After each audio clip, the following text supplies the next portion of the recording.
How we doing, guys? Happy Monday to all. It's our week one Monday morning quarterback show, Richie Hicks Jr. Sports Podcast. I am your host, Richie, here with my man, Mr. Idris Salam, aka Bosco from the Bronx. My man, Mike Zappy, enjoying his victory Monday out in San Antonio, Texas, getting his hustle on. I want to apologize to our viewers. We were supposed to start a half hour ago. I had the internet guys over helping me fix a few things from a storm. So now I know when I play Madden, that's what the problem was. I thought the Giants' offense was just anemic, like the way we saw last night. First and foremost, I want to congratulate my co-host, Mr. Mike Zappy, on a well-deserved victory. You guys beat the ever-living shit out of us, and it was well-deserved. Dan Quinn had that defense firing and operating on a completely different level, a championship level. Going into yesterday, I said the San Francisco 49ers looked like the best team in the league. The Dallas Cowboys, in terms of power rank, will jump them in my power ranking release tomorrow. Well-deserved. Micah Parsons literally looked like Lawrence Taylor out there yesterday. What most impressed me is that it seemed like the blitz packages were so exotic and so diverse that the young Giants offensive line, quite frankly, just didn't know which way the attack was coming from. Richie, did you go live? Yeah, we're live, buddy. Okay, it's not showing live on my end. That's why I was confused. Yeah, we're live. Yeah, it's going to pick up on your side in a minute. Like I said, my internet just got juiced up. I had a delay. I'm about to drop it. I'm going to shut my mouth for a moment. I'm going to put up our banner. Mike Zappy, floor is yours. Well, first I'm going to send an apology because I predicted 34-17. Never did I think 40-0. I predicted a wide score because I just thought that Dallas was a much better team. If I'm going to take some negatives out of the game, I'll say that we're thin at the guard position. Obviously, we didn't have Tyler Smith last night, and then Adoga, when he went down, it was kind of like, oh crap, here we go. And then our tight ends. That's the one thing I'm kind of worried about. I'm a big fan of Jake Ferguson, but the tight ends had too many drops in my opinion last night. Pendershot, he dropped one in the end zone. That should have been an additional 4 points against you guys. Jake Ferguson dropped a couple. So those are the things I'm looking at as far as negatively. Mm-hmm. Positively, I mean, you guys started a drive. The offensive line of the Giants was kind of pushing the Cowboys' D-line back at first. Established a drive, but then it came down to a false start by your all-pro left tackle, and which eventually led to the blocked field goal by Thomas that was returned for a touchdown. I will say the one big thing, unblocked, and that's the big one, unblocked. It seemed like Dallas was more than prepared, and the Giants were not prepared at all. Like Brian Dable said, hey, this is our game, but didn't tell the team how to react to adversity.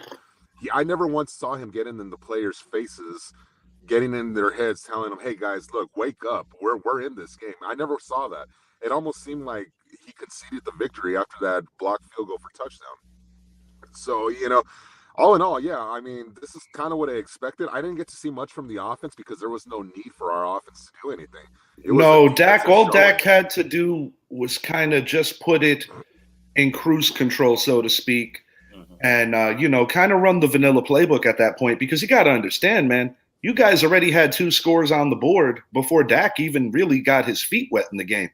So to your point, Dak did with the bare minimum. And sometimes when your defense is balling out of control like that, you're going to have games like that. I remember in the 80s, 90s, when the Giants had performances like that on defense, Phil Simms didn't have to do much other than just be competent. You could ask Trent Dilfer about that. Other quarterbacks that had great defenses. I'm going to sound like that stupid Homer Cowboy fan. The last time the Cowboys started off the year against the Giants and shut them out was in '95. Yes. We won that game 35-0 and we're out to the Super Bowl. just throwing that out there. and our week 2 opponent was an AFC opponent who eventually won the Super Bowl 2 years later, which is really I funny. I But yeah, get that. no, I'm done. No, that's Oh, all I have to I, say about that. yeah, with me, our offensive line just disappeared. They ain't showed up. They didn't show up. Um, John Jacob Jingleheimer Schmidt. I know he's a rookie, second round draft choice. I know. Um, he fumbled the ball because the snap was off. On the block punt. Uh, I mean, just unblocked coming through the line to block the field goal. I mean, Saquon's catch and the hit.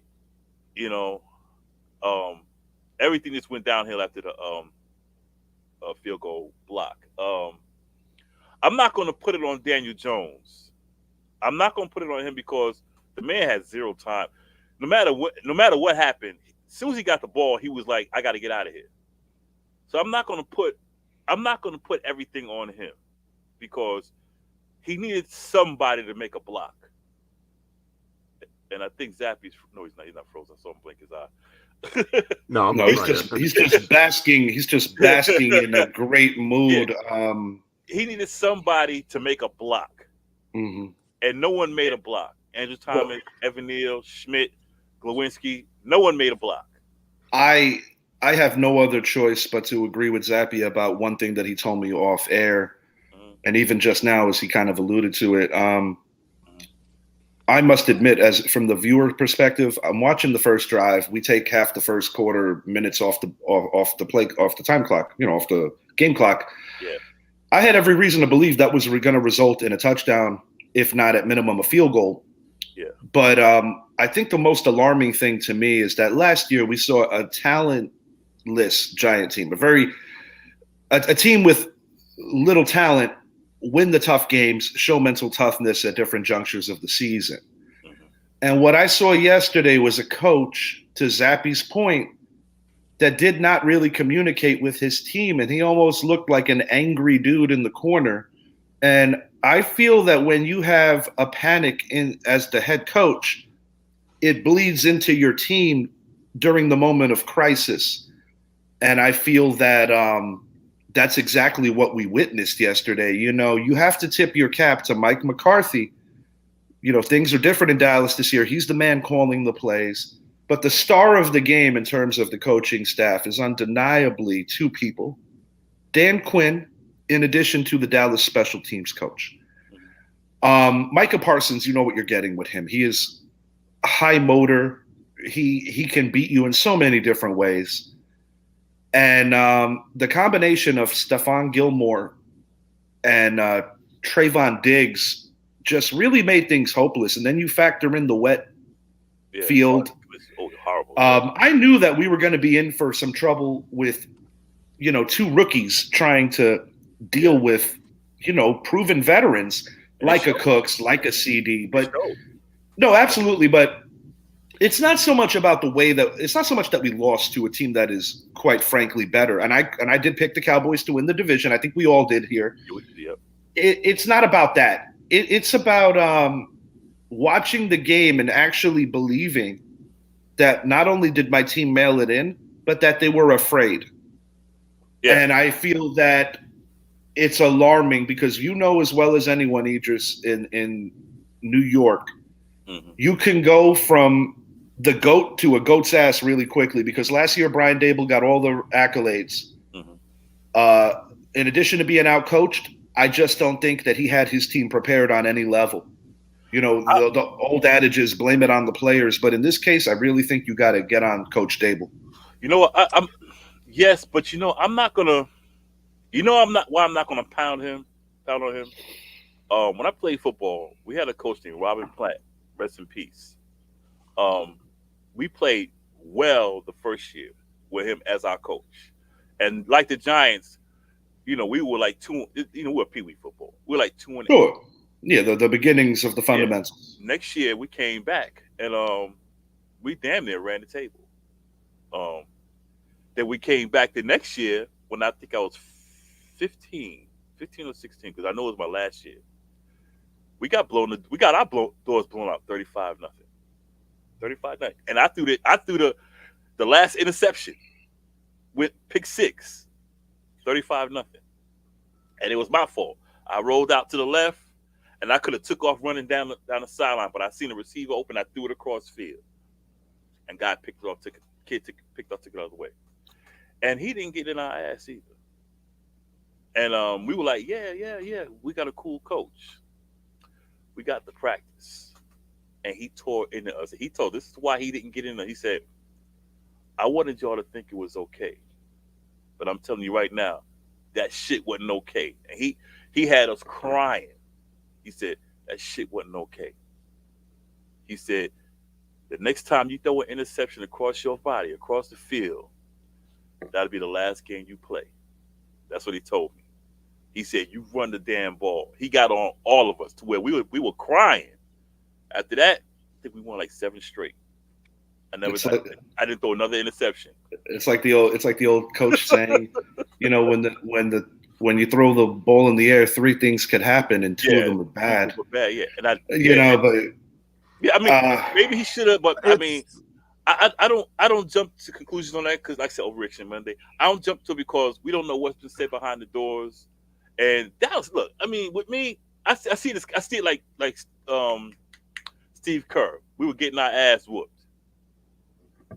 Let's play it out. Beat our ass. I acknowledge one thing for sure. Yeah. The Dallas Cowboys are much better than they were last year, and last year they were pretty good. But this year I see them as more complete all the way around, and they have a different kind of confidence when they step on the football field. I want to see what the offense does first, because we know the defense is like. Yeah. The offense didn't have to do much yesterday, but I do believe that they are set up for success. And as the banner goes, are the Giants that bad? Are the Cowboys that good? Is a little bit of both. My initial reaction is this. There's no way I could defend anything that my team did yesterday. No. Or try to overlook the fact, because it's not just about losing your home opener. Unless you live under a rock for the last 20 years, everybody knows what today is. Yeah. And to come out that lifeless, and when you consider how much Giant tickets go for, and the passion that our fan base brings on those tailgates, spending your hard-earned money and your entire day, to come out like that, as far as I'm concerned, is nothing short of egregious. I'm not saying that we can't be outclassed. I'm not saying that we're supposed to be the best team on the field every Sunday. It's not a reasonable expectation, and I know how good Dallas is. That's why I picked them to win this division. Yep. But I'm going to say it right now. We play another very aggressive, very multifaceted defense the week after this. And we have a short rest for that because we're going to play a very bad Arizona team, which I would like to think we could get our act together against them. But we're going to be dealing with the 49ers, who are going to bring similar packages on defense and similar confusion and similar heat that these Dallas Cowboys brought. That's going to be a true test to see if our O-line steps up. And I got news for you, Idris. If I'm the front office, I am shaking the tree to see if Justin Pugh has anything left in the tank, to question if Evan Neal needs to move to guard. I'm questioning everything right now. And the one positive, if there is anything to take from this, is early on, we were getting off the ball, pushing back Dallas's defense, putting together a nice little drive. And I said it on Beast of the NFC East. Shout out Keith Woolridge, Sylvia Snead, Cowboys Nation, much deserved victory. No doubt. But I said it to everyone.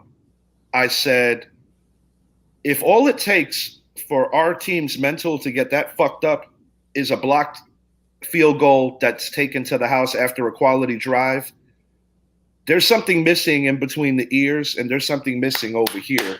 And that's a certain mental toughness that, unfortunately, as far as I'm concerned, our team just doesn't possess right now. But I'm going to say this. They better find it soon, because if they don't, it's going to be a very long season. And it's not just mental toughness. It's toughness altogether, man. I mean, Dallas forced 5 fumbles last night. 5 fumbles to go on top of the 2 interceptions, where it should have been 3, but Malik Hooker dropped that third one. Yes, it was a wet ball. I'm not going to make excuses. But that kind of toughness is not going to get you anywhere. That kind of offensive output should have been what we saw out of Arizona last night. Exactly. Not Yes, out of sir. the Giants, you know? Yes, sir. Or even New England. Or even New England, who I got to tip my hat to the Pats. They showed some balls yesterday. Yeah. They really did. They really did. And that's look, you guys have issues. These are things that I was kind of wanting to point out before the season started. I did not think the Giants were that good of a team, but I'm not going to overreact yet because we're a playoff team last year. But you do need to figure out what you're going to do with Evan Neal. Because right now, what I saw last night from him, well, first the game plan was to go away from Micah. Every play on that first drive was going away from Micah. Yes. And then what did Dan Quinn do? Dan Quinn got smart and said, no, we're going to put him over the guards now. And that's what kind of. What did I say going in, Zappy? Yeah. What did I say going in, whether on convo or whether on post? That middle of our offensive line is like paper, wet paper right now. And, I don't want to get on Evan Neal to the level of like acting like this is Eric Flowers for the sheer fact that if you follow the Dallas Cowboys week to week,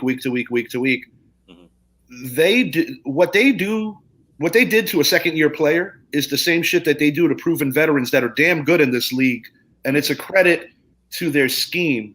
But Evan Neal in 3 matchups against these Dallas Cowboys has looked like complete crap, and it's not just him. John Michael Schmitz, I think he's going to be a very good center in this league. But he had a rude awakening last night. That's all. He certainly did, and it was very reminiscent of the whiteout game. And New York Giants, do me a favor, guys. Can you stop telling people what to fucking wear? Because every time that you do the blue out and the white out and the blue out, I think the Giants took it literally and they said, oh, it's a blowout because we did not show up yesterday. I think Queen Latifah had more heart than anybody else wearing blue last night, and that's embarrassing. We're one of the most iconic franchises in the NFL. This is unacceptable. And I will not apologize for getting on them. They deserve every bit of it. Shout out to Queen Latifah on that national anthem because that was beautiful. That is the positive for New York. And like I said, I'm gonna give props to the Cowboy fans because I've been going in, but I'm gonna humble myself like, yo, not good game, great game. And but this is why I'm not gonna really overreact today because this is the Cowboys defense. This is what they do to everybody. No question. This is what they do to everybody. So I'm not gonna be like, we're done. This is the baddest defense on the planet. You know what I mean? And the weather did not help us none because I said this to Zappy off air. If you revisit our victories last year or even our close losses, the New York Giants had the benefit of not really having to deal with shit weather, which is rare for a team that plays in the Northeast. If you follow our season last year, for the most part, we got lucky with not having to deal with inclement weather. I think the worst weather we really dealt with was late in the year in the playoff wrap-up game against Indy, which clinched our spot.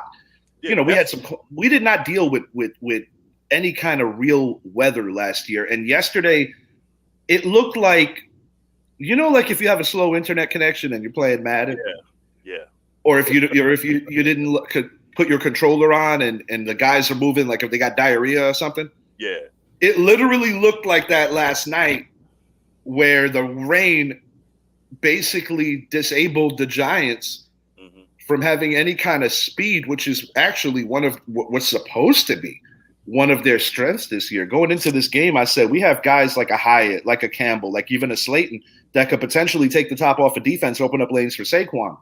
I also hate the fact that we abandoned the play calling from the first drive. You got to go with what works. And if you're winning some key battles early on against a very good defense, even Jones was finding lanes early on because of Dallas's aggressiveness. Looking ahead to next week, because we got to move it along to a few other games. Yeah. Dallas has another premier matchup against the New York Jets. We're going to find out a little more about the Jets tonight. We'll close on the Monday night game, but that's going to be an interesting one. Aaron Rodgers has a phenomenal record in AT&T Stadium, but similar to the Giants, maybe not as bad. The Jets also have some issues on that O-line, and I have a feeling that Dallas is going to be watching this game very closely to see what Buffalo tries, and Buffalo doesn't bring to the table personnel-wise what Dallas does. No. And And remember, our biggest concern for the New York Jets is that offensive line. And absolutely, because if Aaron Rodgers gets hurt, that basically shoots that's it. their year right in the foot. And I guarantee Dan Quinn is going to watch that O-line and figure out where their weaknesses is, and he's going to exploit that very quickly. Absolutely. And last thing on the Giants, like I said, you're playing a pretty bad Arizona team. It's a game you absolutely have to win. You somehow lose to Arizona, your season's already over, because I got news for you. Barring a major miracle, or if the 49ers show up at the wrong stadium, we're not beating them, and it might look very similar to what we endured yesterday. We got to win, and we got to look impressive. Not just 14-13. We got to win and look impressive. I almost want to just, you burn the game film, you go back to work, but it's like, it's hard for me to ignore just how earth-shattering and how much of a wake-up call this loss was, because, I did pick the Giants to finish third as a bubble playoff team, but I wholeheartedly believe that from a talent standpoint, we cut the gap on Dallas. Now, I try to take into consideration we are one of the youngest teams in the NFL, and we do have a lot of guys that it's going to be baptism under fire, especially in the early months. But you can't be any worse. So all I could really say is you got to be better. We're going to move it along to the other team that had the true statement game and, in my opinion, the second best performance around the league yesterday. Short and sweet, the San Francisco 49ers really sent a message on the road in Pittsburgh. Brandon Ayuk, Deebo Samuel, and yes, even a banged-up George Kittle were able to be open early and often. Yeah. I love what they did on defense. They were like hyenas, man. You could not do anything truly to feel comfortable, whether it was the receivers not being able to finish routes, because it seemed like the 49ers literally knew what they were going to run. And Kenny Pickett, to be expected, he's still a young guy, making some dubious mistakes that really hurt them. Mike Tomlin, he's been a cultivator of getting guys to the next level from the earliest. He did it with Ben off the rip. This is not Ben. This is going to be a longer project. But I said it off air, or actually I said it on air on our AFC North preview. I believe that while Mike Tomlin is a phenomenal coach, I think the Pittsburgh Steelers are indeed looking at a last place finish and their first losing season, because after what I saw Cleveland do and what I believe the Ravens can be, I think Pittsburgh's going to have a rough go. That's just my opinion. I think Pittsburgh finishes last, but as the Niners go, they are my pick to win this conference this year, representing the NFC, and I think Dallas will have something to say about it. They are the most complete team in terms of position. If you look at them on paper and you look at everything they got, and they have the ultimate running back, the ultimate triple threat, because the man could even throw the ball. Yeah. Barring mass injuries, and especially to the quarterback position, because they don't have the Garoppolos hanging around anymore. They do have Darnold on the bench. This 49er team is primed to make another NFC championship, and I might have been a little too crazy about my Seattle prediction. There's a distinct possibility it's going to be the classic matchup of Cowboys and 49ers that we got accustomed to in the mid-90s. And the beautiful thing about it is we get that initial matchup here in 4 weeks, week 5, when Dallas travels to San Francisco. So we're gonna see. That's gonna be a great preview of what's to come for the season. But it's gonna be a pre-playoff. It's gonna be a playoff atmosphere for sure, because Dallas has a monkey on their back, a chip on their shoulder in terms of this 49er team ended their season 2 consecutive years, and both times on certain metrics in convincing fashion.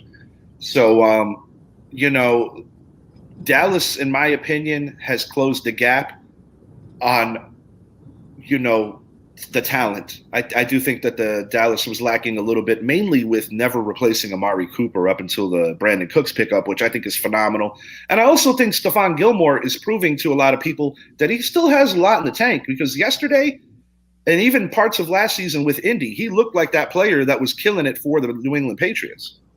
And also remember, he's covering number 2s now, not number correct. 1. So but having said that, I still think he's capable of covering anybody right now. I think his confidence is sky high. Yeah. I think with the 49ers, they went out and just flat out knocked out Steelers early. They did what they did. They used everything they had: Kittle, Ayuk, CMC. I mean, they just came out. Brock Purdy. I think I think he's in a great situation. Not to mention that he's proving that he's not just some flash in the pan beneficiary. The kid can make the throws. You know what? I look at him, and I'm not comparing him to Dak. When I say he's like Dak, I mean he walked into the perfect situation because Dak was a fourth round draft. Well, Dak walked into a scenario where he finally had the defense that Romo always needed. Right, exactly. That's what I mean, and that's what I say. Purdy walked into the perfect situation for him.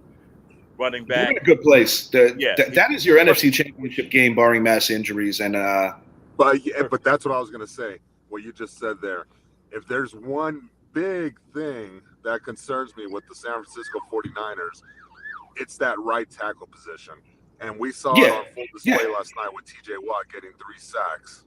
And if, believe me, Dan Quinn is going to create a defense that is going to attack that side. And Brock Purdy will not be able to sustain an entire season if he is on his back day in and day out. They've got to figure something out on that right side. I would not be surprised if the 49ers potentially make a deal for a veteran on a team that might not be a winner. I also think that a guy like an inside lineman, like a Quentin Nelson, I am praying that the Indianapolis Colts make him available because if I'm the New York Giants, I am on the phone like yesterday because that's a guy that we probably should have drafted revisiting Saquon's draft. We could have got him and Chubb. Yeah, what do y'all want, Yeah. Gonna move it along to the Eagles here. That's the team that did not impress me one bit. You know what? I picked New England to beat them. I had a feeling they would. They had too many chances. I watched that game. They had two. I mean, win the game. They had too many chances to win the game. I mean, they only gave Philadelphia 1 touchdown. They scored 1 touchdown. I got news for you. If Philadelphia played the Commanders or the Cowboys or the 49ers yesterday, they would have got beat. They got rolled. Not us, but I don't know because they would have got. I refuse to give us even a shred of credit after yesterday, but I will say this. Yeah. You're right. Yeah. The New England Patriots. What was disappointing? This kid. He's a rookie. He's a young guy. 2 crucial mistakes with not getting his feet in bounds. The second one's a little more forgivable because he did get pushed out. Yeah. But initially, when he caught that ball, that's when that foot had to drop. I believe the Patriots win the game if he's in bounds. I think they had the Eagles on their heels. Jalen Hurts, far from a signature game. And I think New England matched the physicality. New England might not be nearly as bad as projected. I don't know if they're going to be in on a potential Mike Evans trade.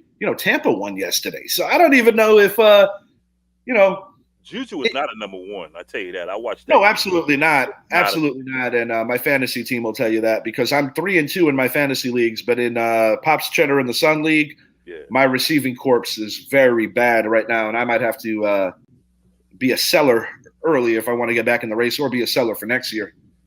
But, when I look at the Eagles, hey, a win's a win, and you don't always have to look like the best team in the world to ultimately get to your grand destination. But from a talent-based standpoint, and just from what I see all the way around, what the Dallas Cowboys and the San Francisco 49ers did yesterday on the road is a hell of a lot more impressive than what the Philadelphia Eagles did. And like I said, Dallas and Philly, you'll get the matchups this year seeing Dak against Hurts. But I think Dallas and the 49ers are both better than the Eagles right now. Philly lost too much, man. No, absolutely. I couldn't agree more. I would have to say the most entertaining game of yesterday went down in SoFi. Yeah. I was right about pretty much every aspect of this game except that the Dolphins were going to win. I had the Chargers winning in similar fashion.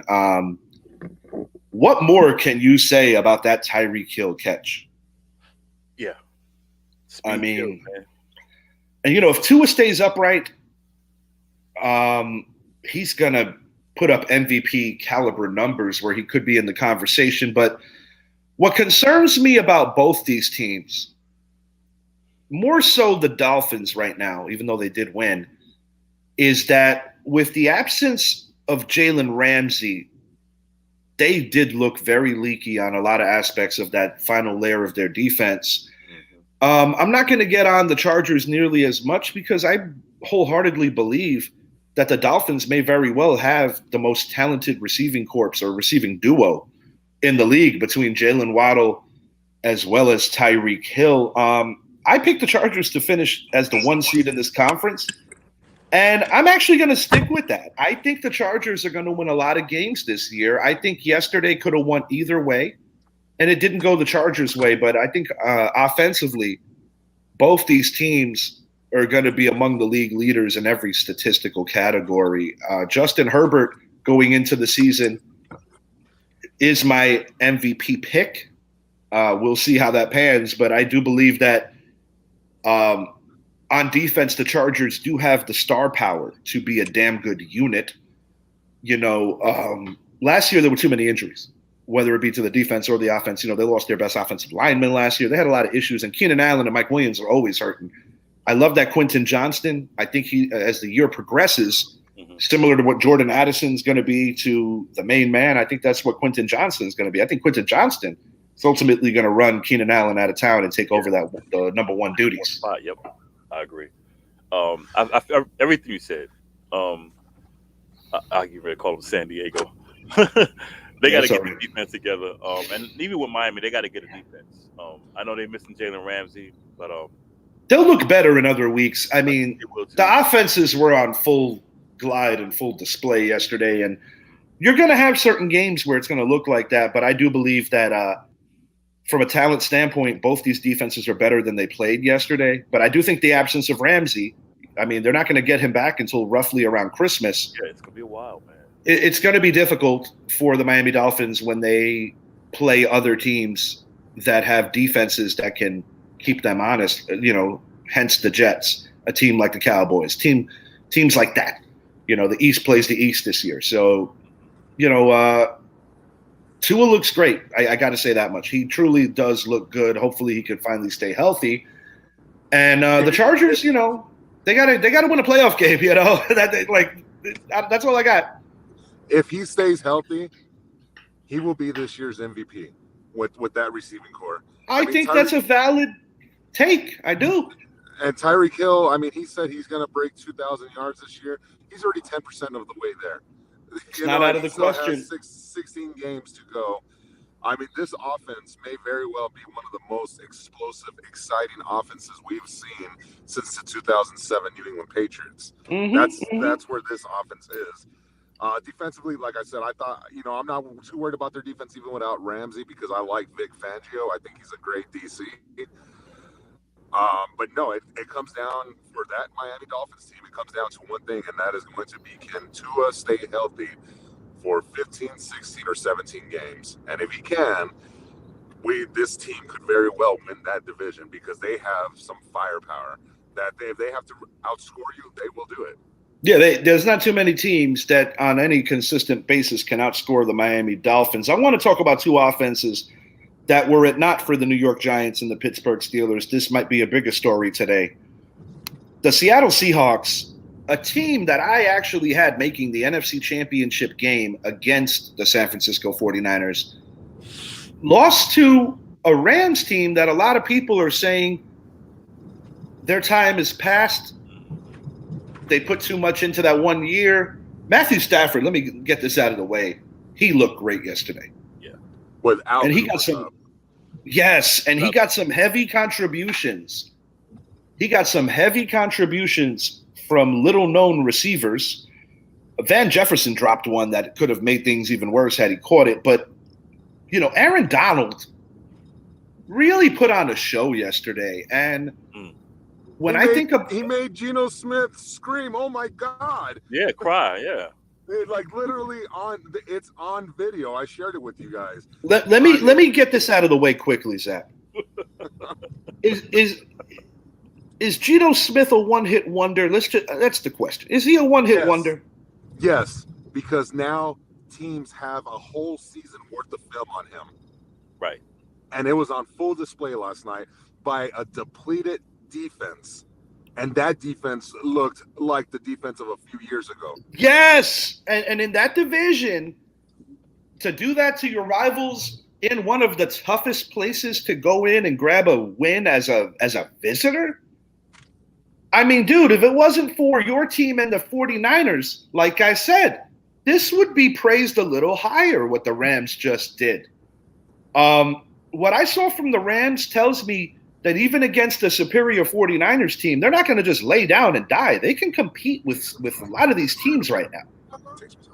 You know, this message to our Giant fans.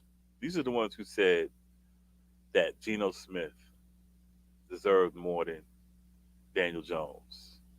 And I said, Geno Smith had a great year. I said, but just like with any quarterback, once they got tape on you, they figured you out. It kind of reminded me of why he was a journeyman. Thank you. Splinter collector for most of his career. That's the point I'm making. He sat on the bench. He came in for filling time, garbage time, and all this other stuff. He come in last year. Look who he beat out for the starting position. I mean, Indeed. You know, so I'm like, pump your brakes. He had a good year. He had a great year. I must admit, I overestimated, and it's only one game. It's only one game. But one game was very telling. Right. I also didn't like how they didn't really incorporate Zach Charbonnet into the mix. I think when you have two young running backs like that, you need to put more, two running back sets, get him on the field a little more.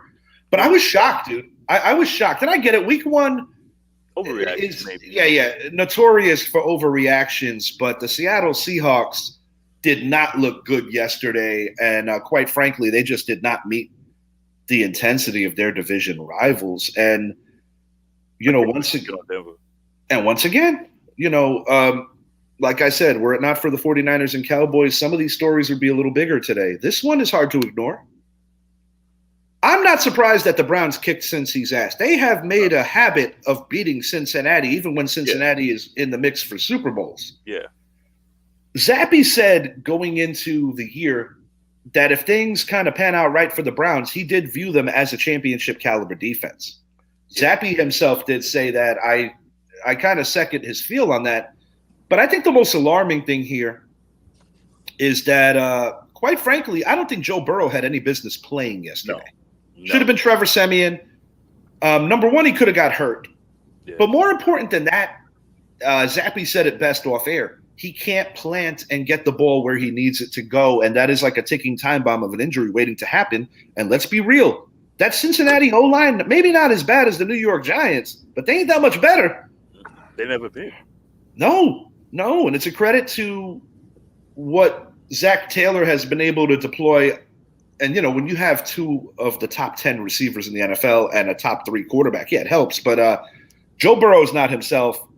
And I think Cincinnati made a big boo-boo putting him back in there. Deshaun Watson, still a far cry from the quarterback he was in Houston, but I do think as every quarter and as every game and as every play continues to move along, he's going to gradually get back to a player that he once was. This Browns team is good. Yeah, I picked them to beat Cincinnati. And I like their 2 running backs. I like the compliment to Chubb. That was a big question going in. It was. And I feel that question may already be answered.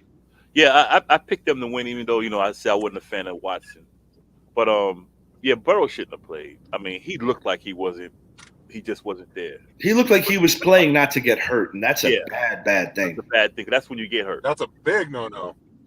Yeah, that's when you get hurt. You play not to get hurt. Correct. And, and you could tell that missing a whole offseason training camp, you could see it was on full display, not only with an injury, but the timing with him and his receivers was just not there. T. Higgins was a non-factor. And pretty much everybody on offense was a non-factor.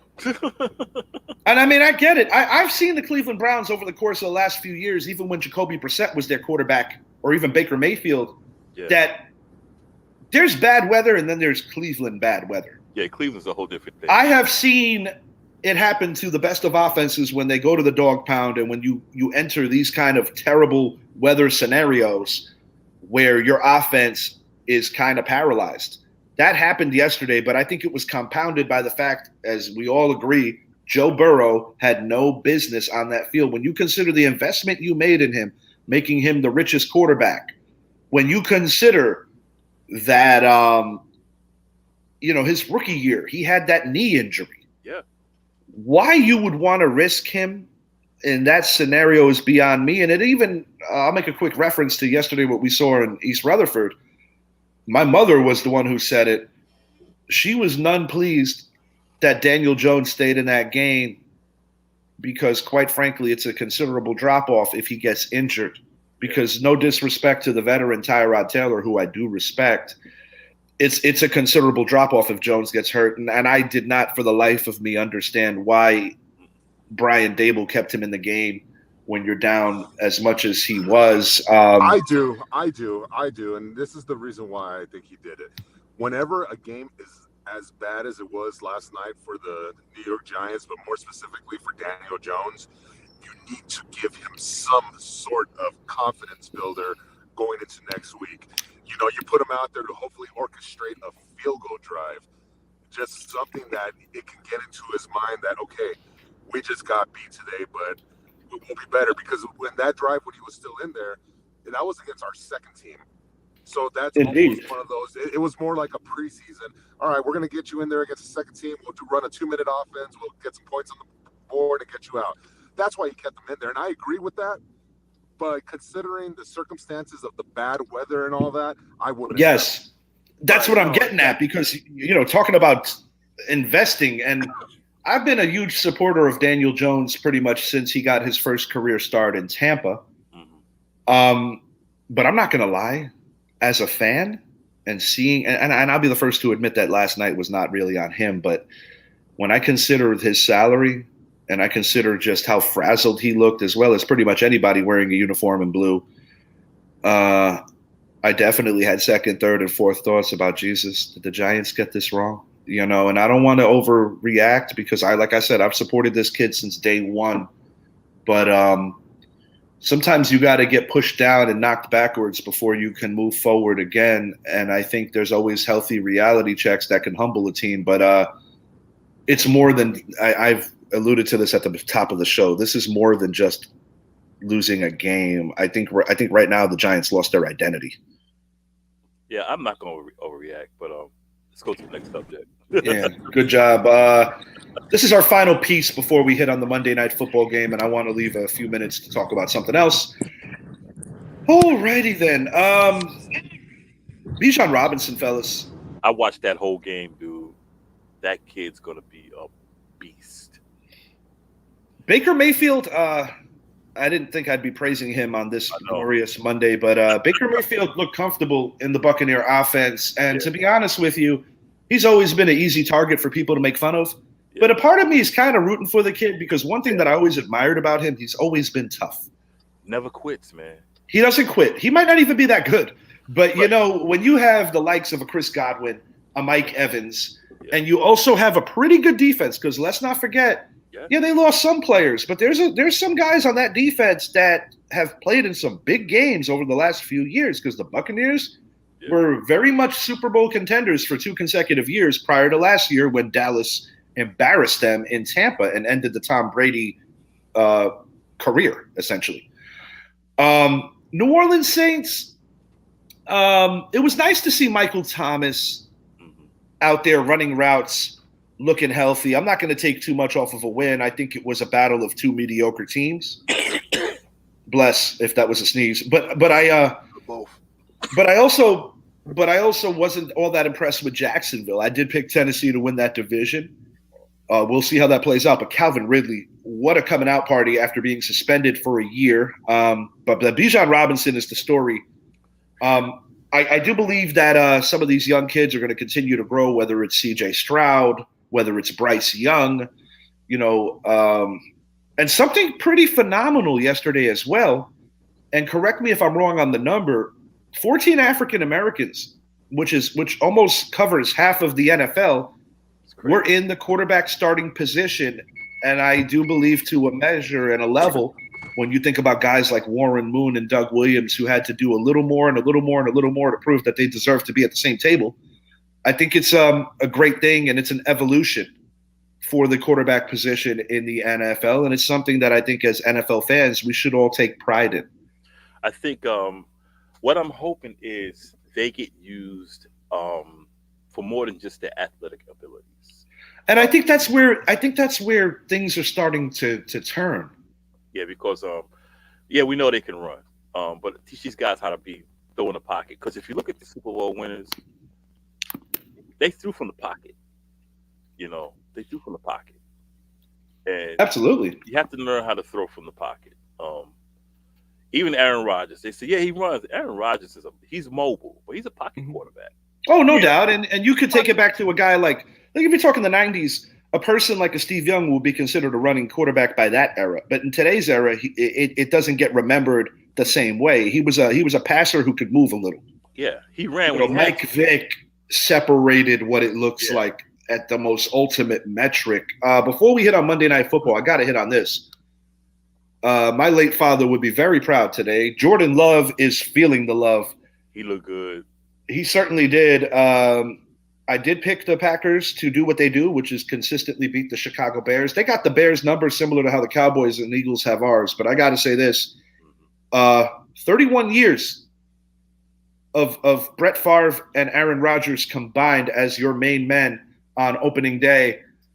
And to see this kid not only get the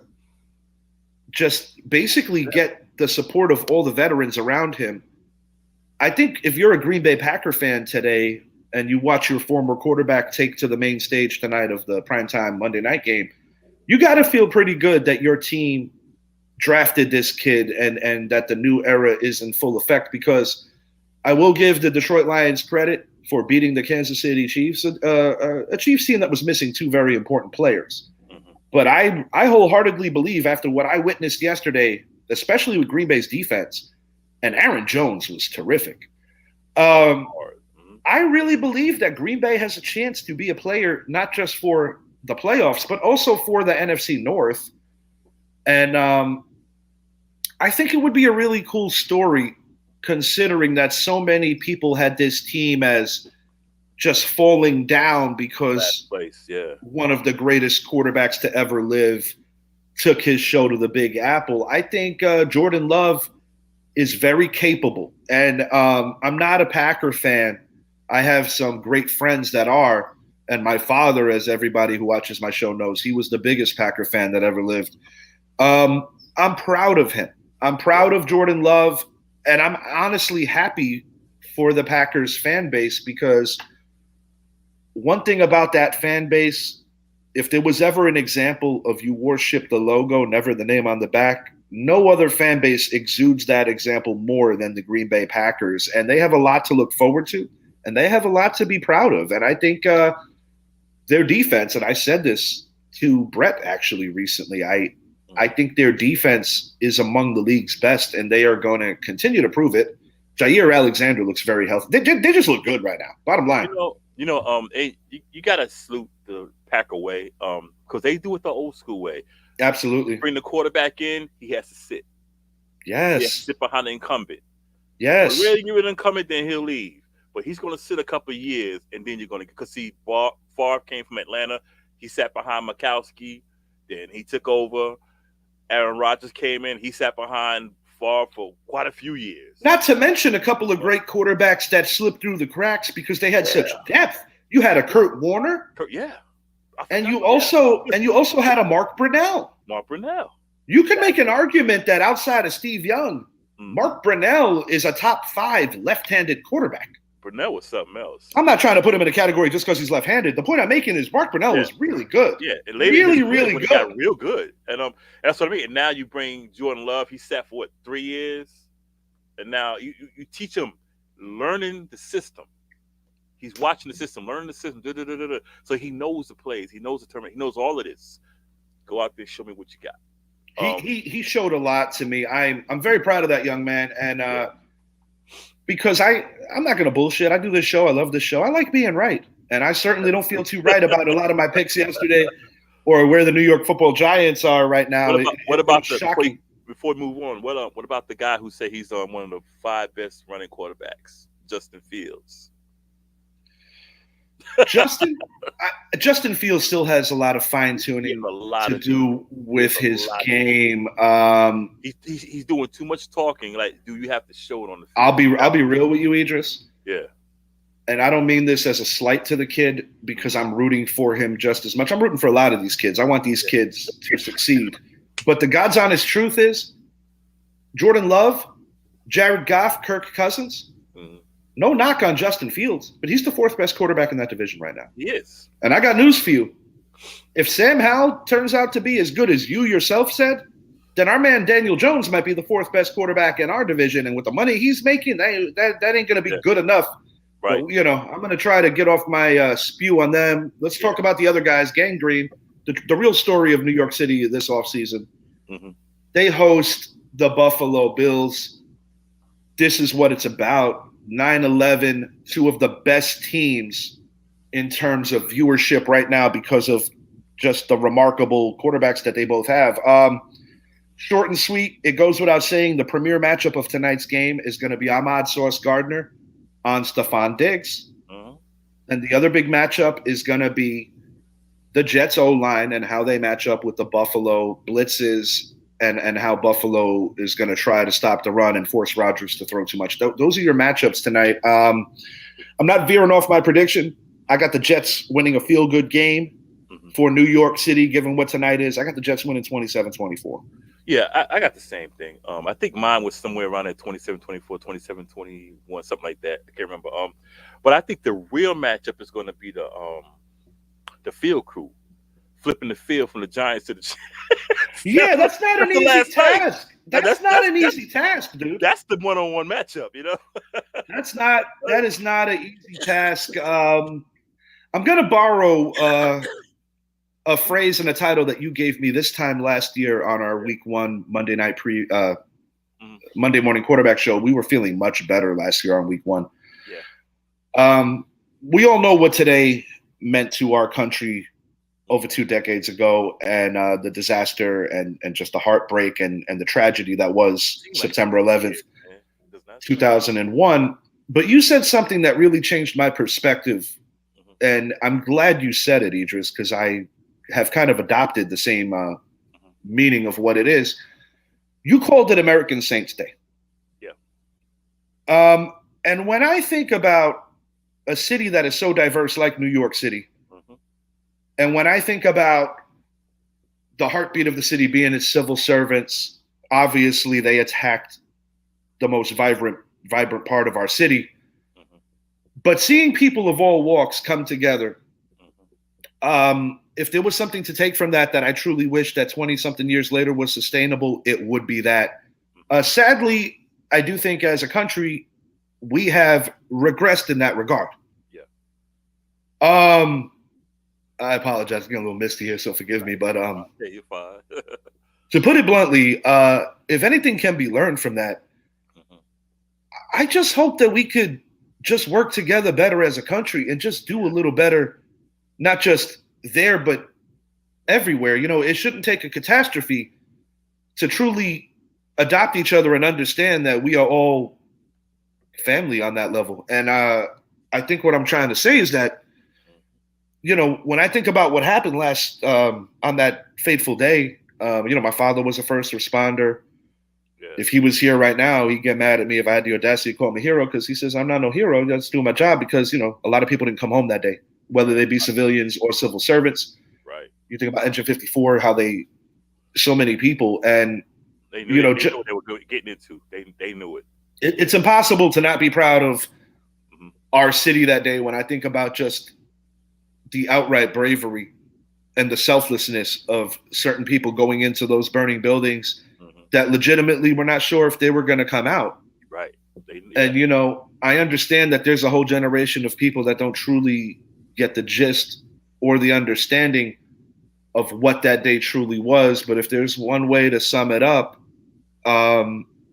there's a reason why they call New York the greatest city in the world. And what I saw in the aftermath of how people of all walks came together. Mhm. Quite frankly, that reminds me of why we are the greatest city in the world. And maybe I'm a little biased, but I won't apologize for that one. Shout out to my granddaughter Danielle Maria. She turned 18. Well, she was born on that day. I don't know why I said 18. She was born Yeah, on. that's wild. I remember you Yeah. making a mention of that to me. People I call it American. I don't refer to it as 9/11 because see 9/11 is as an emergency number, and the name brings bad memories. That's why I say I call it American Saints Day. We lost a lot of people, but we call them Saints because we remember them. Absolutely. And They passed. We remember who if you knew a person who died that day, whether it be in Pennsylvania or New York or whatever, you remember the saints. They don't have to be saints, but you remember their spirit. there's nothing quite like You know. I don't even know how to put it into words. I mean, I've been in that building. I used to Oh man, frequent Windows of the World. That was one of my favorite spots to check out as a I used to young skip man. school in them towers, man. Ride all Yeah. the way from the Bronx to Manhattan because I knew my mother wouldn't be there, so I know she wouldn't see me. Luckily, well, unluckily for me, one day I happened to be coming up the stairway. Here she is coming down, and we went home. She took care of business. No, for sure, bro. For sure. And it's like I went there with my mother back in 21. It's actually the first time that I brought myself there. Yeah, It took me a while to get there. I did not want to go to the museum because, quite frankly, I felt like yeah, I hadn't been. I had accounts of many people that I respected and spoke to over the years that were in those buildings on that fateful day. But Yeah, it does hurt me that they closed the museum. That's another conversation yeah, for another day. But I do think it's important to make sure that we don't forget because, quite frankly, the world will never be the same. The world, everything changed that day. when I took my granddaughter in 20 pandemic year, we weren't supposed to be traveling, but we did anyway. I took her to the Freedom Tower. Yes, I yes. said, when you were born, this is this. I told her, I gave it, and she was like, "Wow!" She just looked up. I said, "Yeah." I said, "You was born on that day." I Pretty said, wild. "The tower used to stand right here." I said, "But now we got this." And I remember Time Magazine put out something very interesting with the babies that were born that day. Yeah, And I guess like anything else, you try to flip it and you're trying to find a hope off of something that, quite frankly, was egregious yeah, and so very ugly. And while similar to my military, like I won't always agree with things that happen, and you have conspiracy theorists, you got all kinds of other shit. The one thing that stays true to me and that I think it's important is that it makes me proud of my city yeah. Oh yeah, on so many levels when I think about the bravery of the Port Authority, the police, the firefighters, and even regular civilians that tried their best to be a helping hand, whether it was on that day or in the aftermath of that day. And, at the end of it all, I think it just goes to show toughness of what kind of city we were. And I'm not going to front. That's why yesterday, seeing the Giants lay down yeah, got me on a different kind of level. And I'm going to say this. I am a devout New York Giants fan, always have been, always will be. mm-hmm. But tonight, I very much so am supporting Gang Green because some things are a little bigger than football. Yeah. And I want them to win tonight for that reason alone. I started to put on my Joe Namath jersey, but I said because I got a Joe Namath green in there and a girl Joe Namath white, and I was like, nah, let me stick to this. But and if there was ever a Jet jersey, that would be the one to wear. I always admired Curtis Martin. Yeah, I don't have a Martin one, and me closing on my thing about the 9/11. This is why New Yorkers are the way we are. People say y'all are up arrogant. No, we have this toughness in us. It's not us being arrogant. We just have this confidence. We love you, but you need to show us a reason why you got to show us what you can do. And I'm emotional too. I can't get it. As a veteran and seeing all those people pass. I mean, it's. I just love New York, man.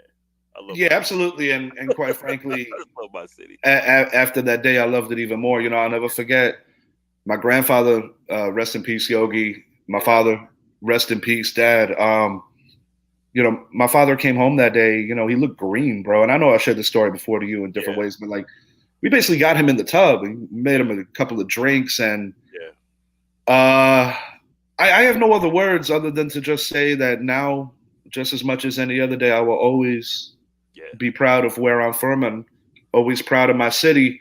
For my man Idris Salam and for Mike Zappy, I am your host, Richie. We will be back Wednesday with our week 2 preview. Thank you so much for watching.